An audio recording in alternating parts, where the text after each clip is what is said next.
تو پھر ٹیم کی جو خراب کارکردگی ہے یہ نہ صرف چیمپئنز ٹرافی تک محدود رہے گی بلکہ ان فیوچر بھی پھر ہمیں یہی دکھائی دے رہا ہے کہ یہی مشکلات ہماری برقرار رہیں گی. پاکستان کرکٹ کا جو مستقبل ہے اب اس میں بہت بہتر فیصلوں کی ضرورت ہے, جرأت مندانہ اقدامات یہاں پر ہمیں کرنے ہوں گے. اسپورٹس اینالسٹ احمد قریشی نے ہمیں جوائن کیا, ان سے اس حوالے سے مزید بات کرتے ہیں. احمد بہت شکریہ ہمیں شو میں جوائن کرنے کے لیے. نیوزی لینڈ کی اگر بات کر لیں, بنگلہ دیش کے میچ کے حوالے کی پہلے بات کر لیتے ہیں. بنگلہ دیش بھی اس ٹورنامنٹ سے آؤٹ ہو گیا ہے. نیوزی لینڈ کی پرفارمنس کو آپ کنٹینیوسلی کیسا دیکھ رہے ہیں؟ دیکھیں, نیوزی لینڈ کی پرفارمنس بہت زبردست ہے اور نیوزی لینڈ کا جو کمبینیشن ہے وہ اس سے بھی زیادہ زبردست ہے. اگر آپ نیوزی لینڈ کے اور انڈیا دو اس چیمپئنز ٹرافی میں ایسی ٹیمز ہیں, اگر ان کے باکسز آپ دیکھیں گے تو سب باکسز ٹک ہیں. پراپر سپنرز ہیں, پراپر آل راؤنڈرز ہیں, بیٹسمین ہیں تو وہ کمپلیٹ بیٹسمین ہیں, بالرز ہیں تو وہ کمپلیٹ بالرز ہیں. کوئی ہماری طرح ریلو کٹوں والا کام نہیں ہوا ہوا کہ یہ بیٹسمین ہے اور یہ تھوڑی سی بالنگ کر لیتا ہے, یہ بالر ہے تو یہ تھوڑی سی بیٹنگ کر لیتا ہے. آج تک مجھے یہ تھوڑی سی بالنگ اور تھوڑی سی بیٹنگ کی ڈیفینیشن سمجھ نہیں آئی. تو آئی تھنک کہ جب رول ڈیفائن ہو کسی بھی ٹیم کے پلیئرز کے, اور جب آپ اسپیشلسٹ پلیئرز کھلا رہے ہو, چاہے وہ as a batsman, as a bowler یا ایز این آل راؤنڈر ہو, تو پھر آپ کی پرفارمنسز اسی طرح سے نکل کے آتی ہیں جس طرح کی نیوزی لینڈ کی پرفارمنس ہے. اور آئی تھنک کہ نیوزی لینڈ کو شاید کوئی بہت زیادہ ہائیلی ریٹ نہیں کر رہا تھا ان کے پریویس آئی سی سی ریکارڈز کی وجہ سے, کیونکہ وہ اکثر بڑے میچز میں بڑے اوکیشنز پہ چوک کر جاتے ہیں. لیکن ابھی جو نیوزی لینڈ کنسسٹنٹلی پرفارم کرتا آ رہا ہے ٹرائی سیریز میں بھی اور ابھی چیمپئنز ٹرافی میں بھی, آئی تھنک کہ نیوزی لینڈ سب سے اسٹرانگ کنٹینڈر ہم کہہ سکتے ہیں چیمپئنز ٹرافی جیتنے کے لیے. ٹھیک ہے, تو احمد ابھی جو پوائنٹ آپ نے ریز کیا اسی پوائنٹ کو میں آگے لے کر چلنا چاہوں گا. پھر آپ یہی سمجھتے ہیں پاکستان کی چیمپئنز ٹرافی میں ناکامی کی جو سب سے بڑی وجہ ہے وہ پھر یہی رہی ہے کہ یار یہ تھوڑی بیٹنگ بھی کر لے گا, تھوڑی بالنگ بھی کر لے گا, اس کو کھلا لیتے ہیں. پہلے بھی ہماری ٹیم میں اگر ثقلین مشتاق موجود تھے یا مشتاق احمد تھے, یاسر شاہ تھے, سعید اجمل موجود تھے, تو تب بھی یہ لوگ تو بیٹنگ نہیں کر سکتے ہوتے تھے, لیکن ان پر پورا بھروسہ ہوتا تھا ٹیم کو کہ یہ میں وکٹس لے کے دیں گے, یہ میچ جتوا کر دیں گے, یا ایٹ لیسٹ یہ سکور روکیں گے. اب ہم اس سوچ سے کیوں باہر نکل گئے ہیں؟ اب ہمیں ساتھ میں ایک بیٹسمین کی ضرورت کیوں پڑ گئی ہے اور وہ پھر بیٹنگ بھی نہیں کر پاتے؟ دیکھیں, جب آپ کی اپروچ ڈیفینسو ہوگی اور ڈیفینسو اپروچ کی وجہ آپ کی بزدلی ہوگی تو آپ کی اسی طرح کی پرفارمنسز ہوں گی, آپ کے اسی طرح کے فیصلے ہوں گے. آپ وہ ٹیم ہے جو 50 اوور ٹک ٹک اس وجہ سے کھیلتی ہے کہ کسی طرح ہم 50 اوور پورے کھیل لیں, لیکن اتنی ٹک ٹک کرنے کے باوجود بھی آپ 50 اوور پورے نہیں کھیل پاتے, اس سے پہلے آل آؤٹ ہو جاتے ہیں. تو پھر 50 اوور ٹک ٹک کرنے کا کیا فائدہ؟ جو ٹیم 50 اوور پورے نہیں کھیل سکتی ون ڈے میں بیٹنگ میں, اس سے ہم کیسے ایکسپیکٹ کریں کہ وہ ہمیں میچز جیت کے دے گی؟ پھر دیکھیں, سب سے بڑا اس وقت آپ کا پرابلم ہے فیئر آف فیلئر, کہ کہیں ہم ہار نہ جائیں. بیٹسمین ہیں تو کہیں ہم آؤٹ نہ ہو جائیں. بالرز آپ کے اتنے بے وقوف ہیں اور اتنا سکل سیٹ ان کا فارغ ہے کہ وہ یارکر کرنے جاتے ہیں تو وہ فل لینتھ بال ہو جاتی ہے یا فل ٹاس ہو جاتی ہے. یارکر کی ایگزیکیوشن نہیں ہے, کیونکہ یارکر جب آپ کرتے ہو تو آپ کا کمر کا زور لگتا ہے, اور کمر کے زور ہے ہی نہیں ان بالرز کا, تو یہ یارکر کیا لگائیں گے؟ باؤنسر کرنے جاتے ہیں تو وہ شارٹ بال ہو جاتی ہے. آف سٹمپ سے ہلکی سی بال باہر کریں تو وہ اتنی باہر کرنے کی ہو جاتی ہے کہ وہ وائڈ ہو جاتی ہے. ڈاؤن دا لیگ پہنچ کرنے کی بہت بیماری ہے. اوور آل اگر آپ دیکھیں, یہ جو آپ نے پوائنٹ ریز کی یہ بڑا زبردست ہے کہ باقی ٹیموں کے اگر آپ کمبینیشن دیکھیں گے تو رول ان کے ڈیفائن ہے, بیٹسمین کا بھی, بالر کا بھی, آل راؤنڈر کا بھی ایک کلیئرٹی آف مائنڈ ہے کہ بھئی ہمارا یہ رول ہے. ہم جب تک اس اناڑی پن سے باہر نہیں آئیں گے, جب تک یہ جو ہم بے وقوفیاں کر رہے ہیں اور جب تک ہم اپنی جو ہے نا بزدلی والی اپروچ کے ساتھ جائیں گے کہ یار ہم ایسے پلے کھلا لیتے ہیں جو تھوڑی بیٹنگ بالنگ دونوں کر لیتے ہوں, چلو جلدی آؤٹ ہو گئے اوپر کے بیٹسمین تو بیٹنگ لمبی ہو جائے گی. ان چیزوں کا آج تک ہمیں احمد, جس طرح سے آپ نے بھی ابھی گفتگو کے شروع میں کہا کہ یہ کہیں نہ کہیں بزدلی ہے, دباؤ برداشت نہیں کر پا رہے ہیں, بزدلی آپ کو لگتا ہے پھر کون دکھا رہا ہے؟ کیپٹن بزدلی دکھا رہا ہے, بابر بھی پرفارم نہیں کر پا رہے ہیں, شاہین شاہ افریدی اس طرح سے پرفارم نہیں کر پا رہے ہیں. پہلے یہ کہا جاتا تھا کہ نسیم ٹیم میں ہوں گے تو نسیم ہمیں میچز جتواتے تھے, اب سائم انجرڈ ہو گئے, اب سارا ملبہ سائم پہ ڈل گیا. ملبہ ان سینس کہ اگر سائم ہوتے تو ہم جیت جاتے, اگر فخر ہوتے تو ہم جیت جاتے. تو کب تک ہم کچھ ایسے پلیئرز کا سہارا لیتے رہیں گے جو کہ جب ٹیم میں بھی ہو سم ٹائم وہ نہیں بھی چلتے ہیں؟ تو یہ ان چیزوں سے ہم کس وقت باہر آئیں گے, اور یہ کس قسم کا پریشر ہے جو یہ پریشر انہیں پی ایس ایل میں یا کسی ڈیفرنٹ دوسری لیگ میں انہیں فیل نہیں ہوتا؟ وہاں پر ان کا بیٹ بھی چلتا ہے, وہاں پر ہمارے بالرز بھی بڑی وکٹیں لیتے ہیں. دیکھیں یہ جو آپ بات کر رہے ہیں نا کہ بزدلی والی اپروچ کیوں ہے پاکستان کرکٹ ٹیم کی، صرف پاکستان کرکٹ ٹیم کی نہیں، آپ پاکستان کرکٹ بورڈ سے کے جو بندے ہیں ان سے لے کے پاکستان کرکٹ ٹیم تک دیکھ لیں، ہر بندہ اپنی جاب سیکیور کرنے کے چکروں میں ہے۔ پاکستان کرکٹ ٹیم کی سلیکشن کمیٹی کے جو ارستو ہیں جن کے اپنے کیریئر کسی اینڈ پہ نہیں لگے، ان کو پورا پاکستان کہتا رہا یار گلی کوچوں میں کسی چھوٹے بچے کے پاس آپ ایک پیپر اور پینسل لے کے چلے جائیں اور اس کو کہیں پاکستان کی پلینگ 11 بناؤ چیمپئنز ٹرافی کے لیے، وہ ان سلیکٹر سے بہتر آپ کو اسکواڈ بنا دے گا۔ لیکن آپ نے ایک ضد لگائی رکھی کہ نہیں جی ہمارا یہی بیسٹ کمبینیشن ہے۔ کہاں سے بیسٹ کمبینیشن ہے؟ جب آپ نے فہیم اشرف کو کھلانا ہی نہیں تھا تو پھر اس سے اچھا نہیں تھا آپ کسی اسپیشل اسپنر کو لے جاتے؟ کیا فائدہ ہوا آپ کو فہیم اشرف کو اسکواڈ میں رکھنے کا؟ کیا فائدہ ایسے خوشدل شاہ کا کہ جس کو آپ نے کھلایا جی کہ یہ 10 اوور ہمیں نکال کے دے گا اور پتہ نہیں کوئی کتنے بڑے بڑے بریک تھرو دلوا دے گا۔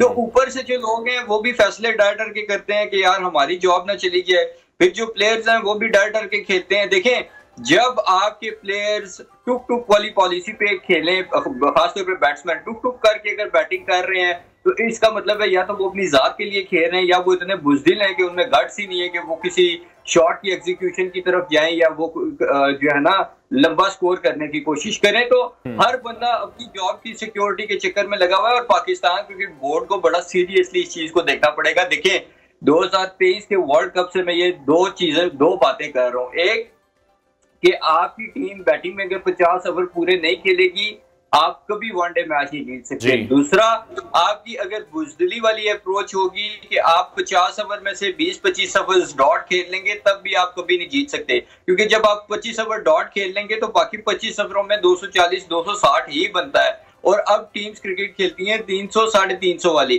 اس دن انگلینڈ نے 350 کیا اور سب کو لگا مجھ سمیت کہ انگلینڈ یہ میچ جیت گیا، لیکن آسٹریلیا نے اس کے باوجود وہ چیز کر لیا۔ کیوں؟ اور وہ آسٹریلیا کی ٹیم جس کے آسٹریلیا کی ٹیم بالکل ایسی ہے۔ میں اسی پوائنٹ پہ آنے لگا تھا کہ جب ہم یہ کہتے ہیں کہ سائم نہیں ہے، فخر نہیں ہے یا ہمارے پاس کوئی فلانا بیٹسمین یا بالر نہیں ہے، اس وقت ہمارے مورال اتنے ڈاؤن کیوں جاتے ہیں؟ ان کے 4-5 پلیئرز، کیپٹن ان کا نہیں آ سکا، پیٹ کمنز نہیں آ سکے، اس کے باوجود اتنی زبردست پرفارمنس انہوں نے دی ہے، تو یہ پریشر صرف ہم پر ہی کیوں ہے؟ اور ایڈیشنلی احمد جیسے ابھی ہم نے دیکھا پاکستان آسٹریلیا کو ہرا کے آئی، زمبابوے کو ہرا کے آئی، ساؤتھ افریقہ کو ہرا کے، تو لگ رہا تھا کہ کہیں نہ کہیں پاکستانی ٹیم ون ڈے میں اب اچھا پرفارم کر لے گی۔ T20 میں ہماری پرفارمنس خراب ہو گئی، ٹیسٹ میں پرفارمنس خراب ہو گئی۔ فارمر کرکٹرز کہہ رہے ہیں کہ اب ہمیں ٹیمز بھی سیپریٹ بنانی ہوں گی، یہ جو ٹک ٹک کریں انہیں ٹیسٹ میں بھیجیں، لیکن وہ تو ٹیسٹ میں بھی نہیں چل رہے۔ دیکھیں آسٹریلیا کی جو آپ نے بات کی نا کہ ایک طرف آسٹریلیا کی ٹیم ہے، اس کے پرائم 4 پلیئرز اگر اویلیبل نہیں ہے تو اس کے باوجود آسٹریلیا جیت رہا ہے۔ آپ کی اپروچ کا فرق ہے، آپ کی جو مینٹل سوچ ہے یا آپ کی جو اپروچ ہے وہ ڈیفینسو ہے یا اگریسو ہے، یہ چیز بہت میٹر کرتی ہے۔ میں چیمپئنز ٹرافی سٹارٹ ہونے سے پہلے بھی یہ بات کرتا رہا ہوں کہ سیم اگر انجرڈ ہے تو اس میں کوئی بڑی بات نہیں ہے، آپ کی اپروچ اتنی اسٹرانگ ہونی چاہیے، آپ کے کھیلنے کا انداز اتنا زبردست ہونا چاہیے کہ آپ کو کسی 1-2 پلیئرز کے جانے سے فرق نہ پڑے، آپ کی ٹیم اتنی اسٹرانگ ہونی چاہیے۔ اب آسٹریلیا نے کر کے دکھایا نا، ان کی ٹیم ان کے 4 مین پلیئرز نہیں ہیں لیکن انہوں نے کہا کہ ہمیں کوئی فرق نہیں پڑتا۔ ان کی اپروچ اتنی اٹیکنگ اور اگریسو تھی اور اتنی زبردست تھی اور اتنا اسٹرانگ مائنڈ سیٹ تھا کہ ان 4 پرائم پلیئرز کے نہ ہونے کے باوجود انہوں نے انگلینڈ کو شکست دی۔ تو آئی تھنک کہ ہمیں اپنی اپروچ کو بدلنا پڑے گا۔ دوسرا ہمارے یہ جو پلیئرز ہیں جو ٹک ٹک کر رہے ہیں پچھلے 2-3 سال سے، دیکھیں ہمیں ODI ورلڈ کپ کاسٹ کر گیا، ہمیں T20 ورلڈ کپ کاسٹ کر گئے، ہمیں 2 ایشیا کپ کاسٹ کر گئے، ہمیں اب چیمپئنز ٹرافی کاسٹ کر گئی۔ لیکن احمد ہمارے پاس وقت تھوڑا سا کم ہے، ایک لاسٹ کمنٹ میں صرف آپ کا چاہوں گا، آپ کو لگ رہا ہے کہ پھر ہمارے جو بالرز ہیں وہ واقعی اس طرح سے مؤثر نہیں ہیں جس طرح سے پہلے تھے، اور یہی 3 بالرز تھے جو کہ اگلی ٹیم کو پریشان کر کے رکھتے تھے، اور اب جو ٹیمیں ان کے سامنے کھیل رہی ہیں وہ بہت ایزیلی شاہین کو آگے آگے نکل کے چھکے مارے جا رہے ہیں، حارث روف کو بڑے آرام سے کھیلا جا رہا ہے، حالانکہ وہ بڑی اچھی پیس پر کرا رہے ہیں۔ تو ہم اپنے بالرز خود ایکسپوز کر رہے ہیں کہ ان پچز پر سپنرز کی ضرورت ہے، اور ہم جان بوجھ کر اپنے جو بالرز ہیں ان کا امیج خراب کر رہے ہیں۔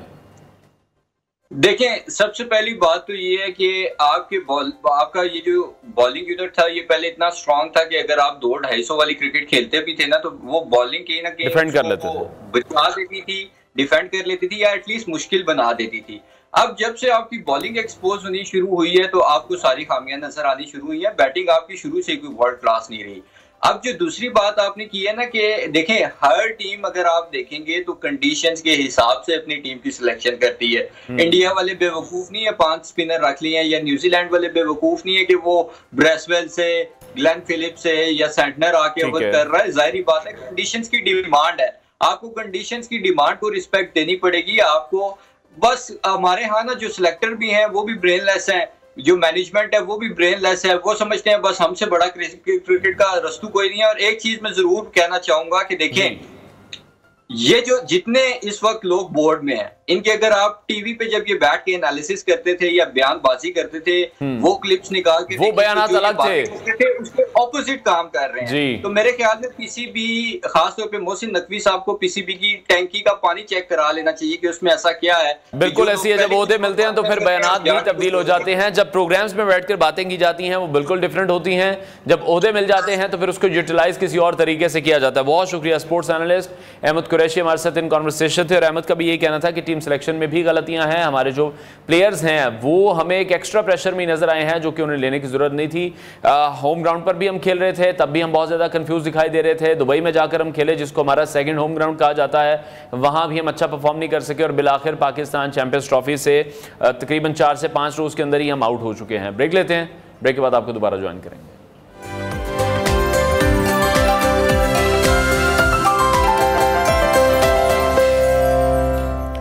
Welcome back to new Pakistan. Pakistan اپنی کھیلوں کی تاریخ میں ایک اور شاندار باب رقم کرتے ہوئے south Asian cross country athletics championship جیت لی ہے, جو کہ ملک میں ایتھلیٹکس کے فروغ کے لیے ایک بڑا سنگ میل ثابت ہوگی. جس طرح سے آپ نیو کی اسکرین پر مناظر بھی دیکھ رہے ہیں, اسلام آباد میں منعقد ہونے والے اس ایونٹ میں جنوبی ایشیا کے کئی ممالک بشمول سری لنکا, نیپال, مالدیپ, افغانستان, بنگلہ دیش اور بھوٹان کی ٹیموں نے شرکت کی. لیکن پاکستانی ایتھلیٹس کی غیر معمولی کارکردگی نے ان سبھی کو پیچھے چھوڑ دیا. پاکستان نے under 20 south Asian cross country athletics championship بھی اپنے نام کر کے ثابت کیا کہ جو ہمارے نوجوان کھلاڑی ہیں وہ بھی بہترین صلاحیتوں کے مالک ہیں, اور فیوچر میں بھی عالمی سطح پر وہ پاکستان کا نام روشن کر سکتے ہیں. یہ چیمپئن شپ پاکستان میں پہلی بار منعقد ہوئی ہے, جس سے نہ صرف ہمارے ملک میں ایتھلیٹکس کو فروغ ملا ہے بلکہ عالمی سطح پر بھی پاکستان کی میزبانی کی صلاحیتوں کو تسلیم کیا گیا ہے کہ پاکستان بہت اچھے ایونٹس آرگنائز کر سکتا ہے. چیمپئن شپ کی کامیاب میزبانی نے ثابت کیا کہ پاکستان کھیلوں کے بین الاقوامی مقابلوں کے لیے ایک محفوظ اور موزوں ملک ہے. پاکستان ایتھلیٹکس فیڈریشن کے صدر وجاہت حسین شاہی اور ساؤتھ ایشین فیڈریشن کے چیئرمین میجر جنرل ریٹائرڈ محمد اکرم شاہی نے اس کامیابی کو پاکستان کے لیے ایک تاریخی لمحہ قرار دیا ہے.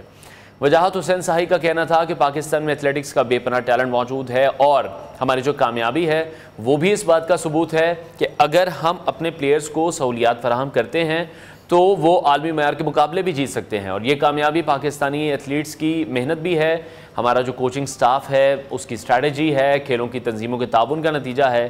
اور اس جیت سے امید کی جا رہی ہے کہ مستقبل میں پاکستان میں ایتھلیٹکس کے مزید بین الاقوامی مقابلے منعقد ہوں گے, اور جو مزید نوجوان کھلاڑی ہیں وہ انٹرنیشنلی بھی پاکستان کا نام روشن کر سکیں گے. صدر پاکستان ایتھلیٹکس فیڈریشن وجاہت حسین شاہی ہمارے سے اسٹوڈیو میں موجود ہیں, ان سے اس حوالے سے مزید بات کریں گے. وجاہت صاحب بہت شکریہ ہمیں شو میں جوائن کرنے کے لیے. Thank you very much. سب سے پہلے تو پاکستان کی اس تاریخی کامیابی پر آپ کیا کہیں گے؟ جی سب سے پہلے تو میں پاکستانی قوم کو مبارکباد دینا چاہوں گا کہ یہ ایک بہت بڑا ایونٹ پاکستان کی کراس کنٹری کی ٹیم جو ایتھلیٹکس کی ہے انہوں نے یہ ون کیا ہے ساؤتھ ایشیا کے اندر. اور اس میں بیسیکلی 2 کیٹیگریز تھیں, ایک انڈر 20 تھی اور دوسری سینئرز کی تھی, اور وہ ماشاءاللہ دونوں کیٹیگریز میں پاکستان نے جو ہے وہ نمبر 1 پوزیشن اور یہ پہلی بار ایونٹ ہوا پاکستان میں؟ جی یہ ایونٹ اٹ سیلف جو ہے آرگنائز یا ہوسٹ جو پاکستان نے کیا ہے, یہ 77 ایئرز میں فرسٹ ٹائم کراس کنٹری کا ایونٹ جو ہے ساؤتھ ایشیا لیول پہ پاکستان کے اندر ہوا ہے. ٹھیک ہے, اور کیا سب سے بڑا چیلنج آپ کو کیا لگا اس ایونٹ کو آرگنائز کرنے میں؟ کیونکہ ہم آف دی ریکارڈ بھی کافی باتیں کر رہے تھے, تو کون کون سی ایسی مشکلات ہیں جو آپ کو لگا جو نہیں ہونی چاہیے تھی؟ جی مشکلات تو آپ جانتے ہیں کہ جب بھی آپ کوئی بڑا کام کرنے لگتے ہیں, بڑا ایونٹ کرواتے ہیں, تو ڈفرینٹ لیولز پہ ڈفرینٹ مشکلات آتی ہیں. لیکن ایک سپورٹس مینس کی ٹیم کا جو ہے وہ کام بیسیکلی یہی ہے کہ ان ساری مشکلات کو جو ہے وہ عبور کیا جائے اچھے طریقے سے. تو وہ چھوٹی موٹی جو بھی ہرڈلز کسی لیول کے اوپر آئیں, بٹ الٹیمیٹلی الحمدللہ ہم نے ایک international event to the satisfaction of the international community, جتنے لوگ ہمارے آئے ہوئے تھے